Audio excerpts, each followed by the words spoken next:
এটা নতুন ট্রেন নাকি জি? হঠাৎ করে ট্রেনটা থামলো কেন ভাই ফারাক্কা ব্যারিজের উপরে? ফাইনালি চলে এলাম খালতিপুর স্টেশন। এই যে আপনারা দেখতে পাচ্ছেন ফারাক্কা ব্যারিজ। তো দর্শক এখন আমি দাঁড়িয়ে রয়েছি জামিরঘাটা রেলওয়ে স্টেশনে। আর আমাদের এই রুটে একটা নতুন মেমোরেক মানে নতুন ট্রেন চালু হয়েছে। তো সেই ট্রেনের লুক এবং ট্রেনের ভিতরের লুকটা আজকের ভিডিওর মাধ্যমে আপনাদেরকে দেখাবো। তো আপনারা ভিডিওটার সঙ্গে থাকেন। আর এই যে দেখতে পাচ্ছেন দর্শক নতুন ট্রেনের লুকটা আপনারা ভিডিওটার সঙ্গে থাকেন, আপনাদেরকে সম্পূর্ণ জিনিস দেখাবো।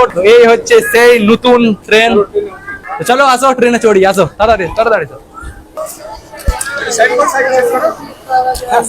তো ফাইনালি জামিরঘাটা স্টেশন থেকে ট্রেনটা ছেড়ে দিল। তো এখন আমরা যাচ্ছি জামিরঘাটা স্টেশন থেকে নিউ ফারাক্কা জংশন এবং আপনাদেরকে দেখাবো যে এই ট্রেনের ভিতরের লুকটা কেমন আছে দেখতে এবং এই ট্রেনটা কোন স্টেশন থেকে কোন স্টেশন পর্যন্ত যায় সবকিছু আপনাদেরকে বলবো এবং দেখাবো। তো আপনারা ভিডিওটার সঙ্গে থাকেন। তো এখানে আপনারা দেখতে পাচ্ছেন ট্রেনের ভিতরের লুকটা। আর এই ট্রেনটা 2 দিন হলো চালু হওয়া আর এত পরিমাণে ভিড় লেগে রয়েছে মানে কি বলবো, একটা সিটও খালি নাই। তারপর এখানে কিছু মানুষ আছে দাঁড়িয়ে রয়েছে এবং কিছু মানুষ আছে সিটের পাশে যে জায়গাগুলো রয়েছে সেই জায়গাতেও বসে রয়েছে, মানে পা রাখার জায়গাটাও ভালোভাবে পাচ্ছিলাম না। তো এইভাবে ট্রেনের ভিতরে দাঁড়িয়ে জামিরঘাটা স্টেশন থেকে খালতিপুর স্টেশন চলে এলাম। আর আপনাদেরকে এই নতুন ট্রেনের বাইরের লুকটা এবং ভিতরের লুকটা কেমন লাগলো কমেন্টে অবশ্যই জানাবেন। আর এই ভিডিওটা বেশি বেশি করে শেয়ার করে দিবেন, সবাইকে দেখার সুযোগ করে দিবেন এই নতুন ট্রেনটা। তো এবার আপনাদেরকে বলি যে এই ট্রেনটা কোন স্টেশন থেকে কোন স্টেশন অবধি যায়। তো এই ট্রেনটা মালদা টাউন রেলওয়ে স্টেশন থেকে শুরু এবং সাহেবগঞ্জ রেলওয়ে স্টেশন পর্যন্ত যায়। তো এখন আমরা খালতিপুর স্টেশন ক্রস করে নিলাম। আর এই ট্রেনের স্পিডের কথা বলতে গেলে স্পিডটা কিন্তু একদম ফাটাফাটি লেভেলে, যেটা আপনারা দেখতে পাচ্ছেন ট্রেন এখন খুব স্পিডে চলছে।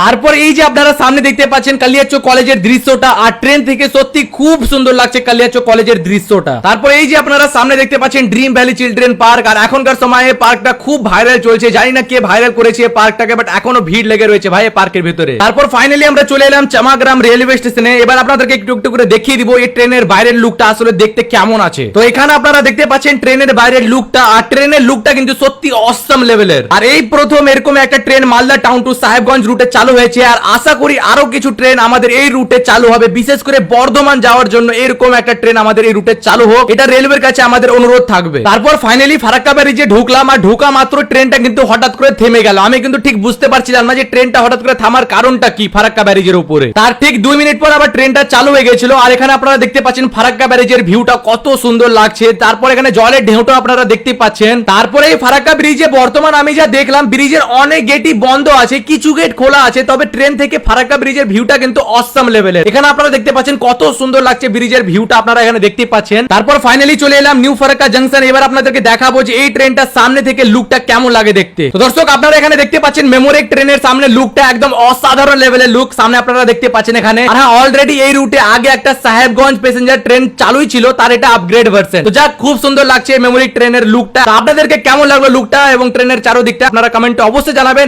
এবং এই ভিডিওটা বেশি বেশি করে শেয়ার করবেন, সবাইকে দেখার সুযোগ করে দিবেন। তো আজকের মতো এখান থেকে আবার দেখা হবে নতুন ভিডিওর সঙ্গে। তো বাই বাই।